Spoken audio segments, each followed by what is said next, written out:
Jaundice को लेकर बड़ा सवाल लोगों ने डाला था कि बार बार जॉन्डिस हो रहा है। देखिए, अगर बार बार जॉन्डिस है और आदमी फिर भी हेल्दी है तो इसका मतलब वो जॉन्डिस मायने नहीं रखता। करीब 10 से 15% लोग ऐसे हैं जिनके बिलिरुबिन थोड़ा सा हाई रहता है, वो पैदाइशी होता है।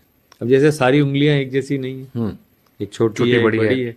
इसी तरह किसी किसी का बिलिरुबिन ज्यादा होता है, पर वो उसे हम जिल्बेर सिंड्रोम कहते हैं, गिलबर्ट सिंड्रोम कहते हैं। उसके अंदर इनडायरेक्ट बिलिरुबिन ज्यादा होता है, थोड़ा सा जॉन्डिस होता है। पर ऐसे व्यक्ति से एक ही सवाल है और वो इस बात से खुश हो जाएंगे, यार अगर आपका पेशाब सुबह पीला है पर दिन भर साफ होता है, आपने पानी पिया और पेशाब का रंग साफ हो गया, ये जॉन्डिस मायने